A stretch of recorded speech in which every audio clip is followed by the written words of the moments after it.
யாத்ராகமும் 4ஆம் அதிகாரத்தை எடுத்துக்கொள்ளலாம். யாத்ராகமும் 4ஆம் அதிகாரம் 13வது வசனத்தை நம்ம வாசிக்க போகிறோம். யாத்ராகமும் 4வது அதிகாரத்திலே 13வது வசனத்தை வாசிக்கலாமா? 4ஆம் அதிகாரம் 13வது வசனத்தை சேர்ந்து, அதற்கு அவன், ஆண்டவரே, நீ அனுப்ப சித்தமா இருக்கிற யாரையாகிலும் அனுப்பும் என்றான். அப்பொழுது கர்த்தர் மோசையின் மேல் கோபம் மூண்டவராகி, லேவியனாகிய ஆரோன் உன் சகோதரன் அல்லவா? அவன் நன்றாய் பேசுகிறவன் என்று அறிவேன். அவன் உன்னை சந்திக்க புறப்பட்டு வருகிறான். உன்னை காணும் போது அவனுடைய இருதயம் மகிழும். நீ அவனோடு பேசி அவன் வாயில் வார்த்தைகளை போடு. நான் உன் அவன் வாயிலும் இருந்து நீங்கள் செய்ய வேண்டியதை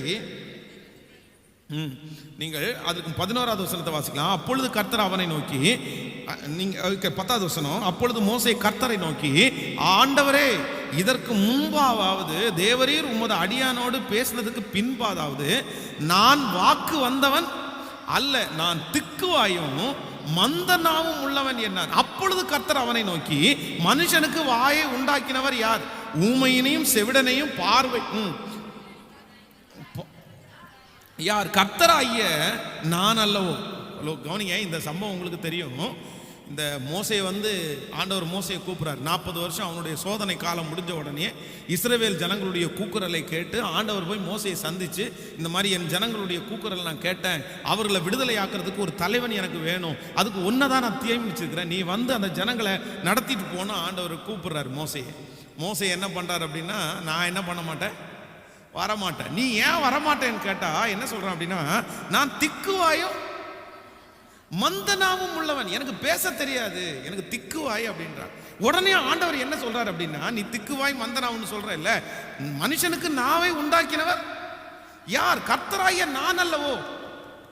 எனக்கு தெரியாதாப்பா, எனக்கு விடுதலையாக்க தெரியாதா அப்படின்னு ஆண்டவர் கேட்டாரு. ஆனாலும் இவர் என்ன பண்றாரு அப்படின்னா, இல்ல, உங்களுக்கு சித்தமான யாரையாவது ஒருத்தரை அனுப்புங்க அப்படின்னு வாக்குவாதம் பண்றாரு. அப்போ இந்த இடத்துல மோசே தன்னுடைய தரிசனத்தை ஆண்டவர் நிறைவேற்ற விடாதபடி அவனுக்கு அவனே என்ன பண்ணிடுறான்? சொல்லுங்க, நம்முடைய வாழ்க்கையில இருக்கிற மிகப்பெரிய ஆபத்து என்னன்னா, மற்றவங்க நமக்கு விரோதமா கட்டுறது கூட பரவாயில்ல, நம்ம நிறைய பேர் பெரிய கான்கிரீட் போட்டெல்லாம் கட்டி வச்சிருக்கிறோம், எவனுமே இடிக்காத மாதிரி, யாருமே இடிக்க முடியாது. அவ்வளவுதான். எத்தனை பாஸ்டர் பிரசங்கம் பண்ணாலும் இவ்வளோ கேட்கும் போது நல்லா தான் இருக்கும். சர்ச்சை விட்டு வெளியே போன உடனே, நான் எங்க பாஸ்டர், நானாவது போயாவது, நமக்கெல்லாம் காலெல்லாம் முடிஞ்சு போச்சு, நமக்கெல்லாம் நாட்கள்லாம் முடிஞ்சு போச்சு, நம்ம தலையெழுத்து அவ்வளோதான், நம்ம அவ்வளோதான், நமக்கு அந்த ஆசையெல்லாம் போச்சு. இடம் வாங்கணும், வீடு கட்டணும், குடும்பத்தில் நல்லா இருக்கணும், கார் வாங்கணும், எல்லா ஆசையும் எனக்கு போச்சு, சைன் பண்ணணுன்ற ஆசையெல்லாம் எனக்கு போச்சு. அவ்வளோ நேரம் பிரசங்கம் பண்ணிட்டு அந்த பிரசங்கத்துக்கெல்லாம் அல்லேலியா சொல்லிட்டு அந்த பக்கம் போய் இதே வார்த்தையை சொல்லுவாங்க.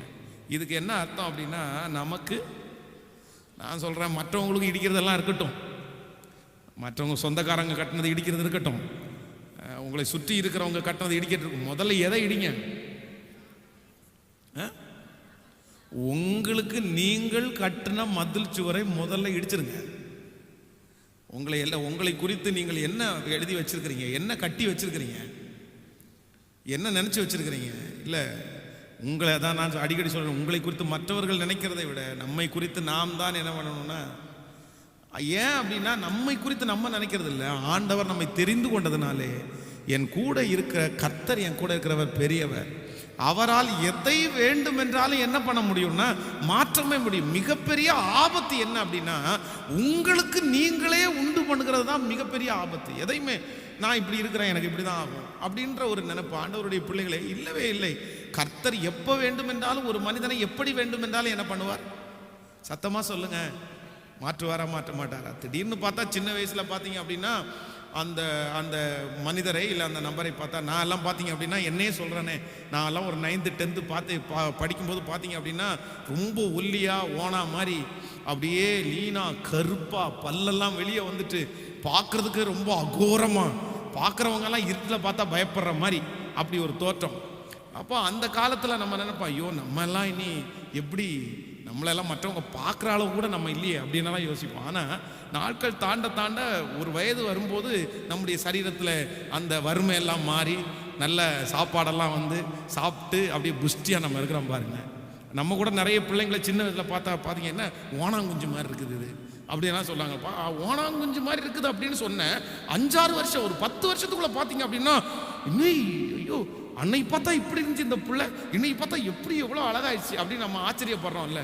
அப்போது நான் சொல்கிறேன், ஒரு 2-3 வருஷத்தில் இல்லை ஒரு 5-6 வருஷத்தில் ஒரு மனுஷனுடைய தோற்றத்தையே ஆண்டவரால் மாற்ற முடியும் அப்படின்னா ஏன் நம்மளால் செய்ய முடியாது? அப்புறம் ஏன் உங்களை குறிச்சே நீங்கள் அப்படி நினச்சிட்டு இருக்கிறீங்க எனக்கு இது நிரந்தரமாயிரும், நான் இப்படியே தான் இருப்பேன்? இல்லவே இல்லை. ஆண்டவர் எந்த வருஷத்தில் எப்போ வேணாலும் உங்களை எப்படி வேண்டுமென்றாலும் மாற்றுவதற்கு வல்லவராக இருக்கிறார். நம்புறீங்களா இல்லையா? எத்தனை பேர் விசுவாசிக்கிறீங்க?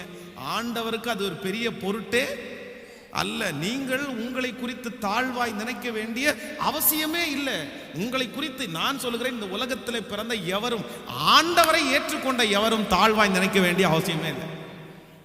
ஏன்னா நமக்கு அவர் யாருன்னா, அப்பா இல்லாமல் இருக்கீங்களா? உங்களுக்கு அவர் அப்பா, அவர் உங்களுக்கு அப்பா. நான் சொல்றேன், ஏசு அப்பான்னு தான் நம்ம கூப்பிடுறோம்.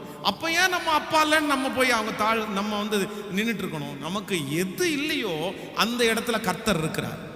கர்த்தரை தெய்வமாய் கொண்ட ஜனங்கள், ஏசப்பாவை சொந்தமா வச்சிருக்கிற ஜனங்கள், எதை குறிச்சு நீங்க என்ன பண்ணக்கூடாதுன்னா, உங்களை குறிச்சு நீங்க தாழ்வாய் சொல்லுங்க. நான் உண்மையில ஆண்டவருடைய பிள்ளைகளை சொல்றேன், எனக்கு எது இல்லைன்னாலும் என்னை குறித்து ஒரு குறைவான எண்ணம் எனக்கு வராது. ஏன் அப்படின்னா, நான் என்ன நம்புறேன் அப்படின்னா, எனக்கு ஆண்டவர் கிடைச்சிருக்காரு, கர்த்தருடைய ரட்சிப்பு எனக்கு கிடைச்சிருக்கு. இதை விட உலகத்தில் விலையேற பெற்றது எதுவுமே இல்லை. நான் டிசைட் பண்ணிட்டேன், இனி என்ன வந்தாலுமே அந்த ரட்சிப்புக்கு ஈடா ஏதாவது இருக்கா? நான் இந்த உலகத்திலேயே அடைய வேண்டிய, கிடைக்க வேண்டிய மிகப்பெரிய பணம் கொடுத்து சொத்தை கொடுத்து கிடைக்காத ரட்சிப்பு நமக்கு கிடைச்சிருச்சு. ஆண்டவர் நம்ம கையில் கொடுத்துட்டாரு. இதுக்கு மேலே நமக்கு என்ன வேணும்? இதுக்கு மேலே நமக்கு என்ன வேணும்? இதுக்கு மேலே என்ன வேணும்? இதுக்கு மேலே வர்றதெல்லாம் எக்ஸ்ட்ரா. அதனால நம்ம தாழ்வாய் நினைக்க வேண்டிய அவசியம், கிறிஸ்து எனக்கு ஜீவன், சாவு எனக்கு. இங்கே கண்ணை மூடுனா நம்ம வந்து பொன் ரோட்டில் நடக்கிற அளவுக்கு ஆண்டவர் நம்மளை இப்போவே முன்குறிச்சிட்டாரு. யானை இருந்தாலும் 1000 முன்னு, செத்தாலும் 1000 முன்னுன்ற மாதிரி நம்ம இருந்தாலும் 1000 முன்னு, செத்தாலும் 1000. நிறைய பேருக்கு வாயில் வரவே மாட்டேங்குது. நானா பாஸ்டர் அப்படின்னு உங்களுக்கே ஒரு பெரிய சந்தேகம் இருக்குல்ல. நான் வேஸ்ட்டு பாஸ்டர், நான் யூஸ்லெஸ் பாஸ்டர். நான் சொல்கிறேன், இல்லவே இல்லை. கர்த்தருடைய பார்வைக்கு நீங்கள் எல்லாரும், நம்ம எல்லாரும் யாருன்னா விசேஷமானவர். இந்த உலகத்தில் இருக்கிற கோடீஸ்வரனை விட நீங்கள் ஸ்பெஷல். அதனால தான் அவங்கள அந்த ரத்தம் தொடாம உங்களை அந்த ரத்தம் தொட்டிருக்கு.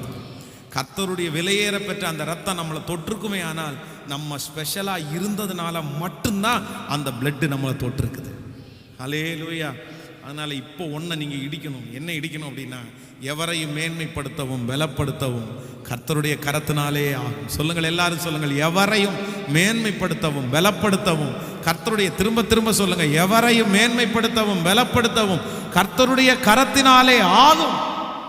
ஆண்டவர் நினைச்சார்னா எப்போ வேணாலும் நம்மளை என்ன பண்ணிவார்னா மேன்மைப்படுத்துவார். ஸோ என்னை குறித்து நான் ஒரு மதில் சுவரை என்ன பண்ணக்கூடாது, கட்டவே கூடாது. நான் ஒருவேளை பாவியாக இருந்தாலும், நிறைய தவறுகளை செய்து நான் அப்படி ஆண்டவருக்கு பிரியமில்லாத வழியில் நடந்தாலும், இன்னைக்கு நான் ஆண்டவரிடத்தில் வந்துட்டேனே, என்னை ஏற்றுக்கொண்டு திரும்பவும் அவருடைய ஆசீர்வாதத்தை எனக்கு கொடுக்கறதற்கு கர்த்தர் வல்லவராக இருக்கிறார்.